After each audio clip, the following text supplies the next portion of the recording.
Assalamualaikum warahmatullahi wabarakatuh.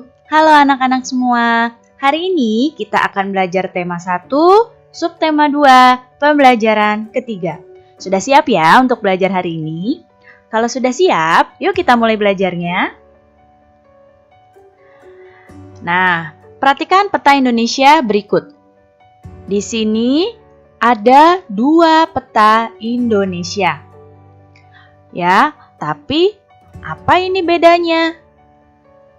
Nah, kalau yang atas ini disebut dengan peta umum. Peta Indonesia yang atas nih namanya peta umum. Peta Indonesia yang bawah ini namanya peta khusus. Loh, kok sama-sama Indonesia ada yang namanya peta umum, ada yang namanya peta khusus? Nah, simak selanjutnya. Peta umum itu adalah peta yang menggambarkan suatu daerah secara umum. Contohnya, ada ibu kotanya, kenampakan alamnya, atau kenampakan buatan di daerah tersebut. Misalnya, di peta ini, di Pulau Jawa, kenampakan alamnya ada gunung apa saja. Di Sumatera ada danau apa saja. Nah, itu peta umum. Atau kenampakan buatan, misalnya di Pulau Jawa ada waduk apa. Kemudian kenampakan alam kalau di Papua ada gunung apa. Terus ibu kotanya Kalimantan Tengah itu apa? Itu ada di peta umum. Jadi peta yang secara umum menggambarkan suatu daerah, atau di sini peta yang menggambarkan Indonesia secara umum. Itu namanya peta umum. Nah, sedangkan kalau yang ini namanya peta khusus. Peta khusus itu adalah peta yang menggambarkan hal-hal khusus dari suatu daerah. Misalnya nih yang digambar, ini adalah peta kepadatan penduduk Indonesia. Di sini bisa kamu lihat warnanya beda-beda kan? Ada yang warna orange, ada yang orange muda, ada yang hijau. Nah, di sini bisa kita lihat, oh ada juga yang merah. Kalau yang warnanya merah ini yang kepadatan penduduknya tinggi. Yang warnanya hijau ini hijau muda, ini kepadatan penduduknya rendah. Jadi, peta khusus seperti ini adalah peta yang khusus untuk menggambarkan sesuatu dari daerah tersebut. Jadi, hal khusus apa? Ada peta khusus yang digunakan untuk menggambarkan flora dan fauna di suatu daerah. Di Pulau Sumatera, flora faunanya ada apa saja. Kemudian di Jawa ada flora dan fauna apa saja. Ada juga peta persebaran suku. Nah, itu namanya peta khusus ya. Jadi bedanya kalau peta umum itu menggambarkan Indonesia, daerah Indonesia ini secara keseluruhan. Kalau peta khusus itu menggambarkan hal-hal khusus dari suatu daerah atau dari Indonesia ini secara khusus. Yang ditampilkan di sini adalah peta kepadatan penduduk. Jadi khusus untuk menggambarkan kepadatan penduduk yang ada di Indonesia. Nah, ada di sini peta suku bangsa di Indonesia. Nah, tadi kan peta ini ya, yang sebelumnya peta kepadatan penduduk. Kalau ini adalah peta suku bangsa di Indonesia. Coba, kalau peta suku bangsa ini peta umum atau peta khusus ya? Betul, ini adalah peta khusus. Bisa kamu lihat di sini banyak suku bangsa di Indonesia ini tersebar ya. Misalnya di Pulau Sumatera itu ada suku Nias, Batak, Minangkabau, Melayu, Aceh. Di Pulau Jawa ada suku Betawi, ada Sunda, ada Jawa, Madura.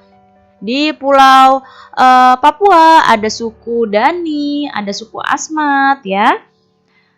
Nah, bisa kamu lihat di sini, Indonesia itu memang negara yang sangat besar, yang punya beragam suku dan budaya. Negara lain tidak ada yang punya suku dan budaya sebanyak di Indonesia.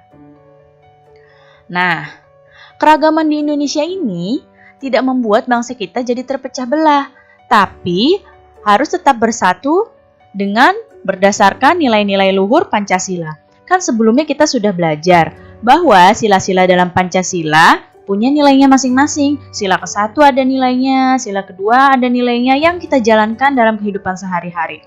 Nilai-nilai luhur tersebut tercermin dalam kehidupan berbangsa dan bernegara bagi masyarakat Indonesia. Nah, di sini Ibu akan mencontohkan perilaku yang tidak mencerminkan nilai Pancasila. Misalnya nih di sekolah. Wah, sekarang kita sedang tidak sekolah ya, pasti kangen sama sekolah. Ini Ibu kasih contoh di sekolah nih.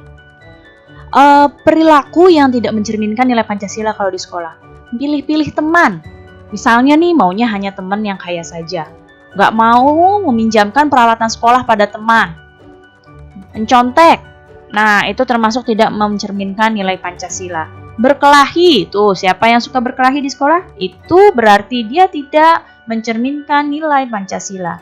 Tidak mau ikut upacara bendera dan mengejek teman. Itu contoh tidak menjalankan perilaku Pancasila di sekolah. Tidak, kalau yang tidak mencerminkan nilai Pancasila di rumah nih contohnya. Tidak melaksanakan ibadah. Misalnya yang muslim nggak mau sholat, itu berarti dia termasuk tidak menjalankan nilai Pancasila. Yang Kristen tidak mau ke gereja, berarti dia juga tidak menjalankan nilai Pancasila. Kemudian tidak mau berbagi makanan pada adik. Bermalas-malasan, nggak mau bantuin orang tua, itu ya tidak menjalankan nilai Pancasila. Membantah orang tua, terus memaksakan kehendak pada keluarga, dan berbohong. Ya, itu contoh-contoh tidak menjalankan nilai-nilai Pancasila. Kalau di masyarakat, bagaimana perilaku yang tidak mencerminkan? Misalnya, kalau ada tetangga sakit nggak mau menjenguk, suka pamer, mencuri, melakukan kekerasan. Nah, ini ada beberapa contoh perilaku yang tidak mencerminkan nilai Pancasila. Perilaku-perilaku ini tidak boleh kalian lakukan di dalam kehidupan sehari-hari, ya. Nah, Indonesia itu kan bangsa yang besar. Sebenarnya ada beberapa faktor yang membuat Indonesia itu jadi sebuah bangsa yang besar. Yang pertama, faktornya adalah nilai-nilai luhur yang hidup di tengah masyarakat. Masyarakat Indonesia itu masih menjalankan Pancasila dengan baik. Nah, banyak lagi nilai-nilai kebaikan yang masih dijalankan dalam kehidupan masyarakat. Kemudian, faktor yang Indonesia jadi sebuah bangsa yang besar. Wilayahnya Indonesia itu luas dan berupa kepulauan. Wah, tidak ada negara lain yang wilayahnya banyak kepulauannya seperti di Indonesia. Itu merupakan suatu kekayaan tersendiri bagi Indonesia. Kemudian, letak geografisnya Indonesia itu strategis. Yang selanjutnya, besarnya jumlah penduduk. Ini bisa menjadi suatu nilai tambah bagi Indonesia. Dan yang terakhir, beragamnya suku, agama, ras, dan golongan di Indonesia. Nah, dengan segala perbedaan ini, Indonesia harus tetap bersatu, harus tetap rukun demi keberlangsungan bangsa kita, ya, demi keharmonisan bangsa kita. Baik, cukup sekian ya penjelasan Ibu kali ini. Mudah-mudahan kalian dapat mengerti. Sampai bertemu lagi anak-anak semua. Wassalamualaikum warahmatullahi wabarakatuh.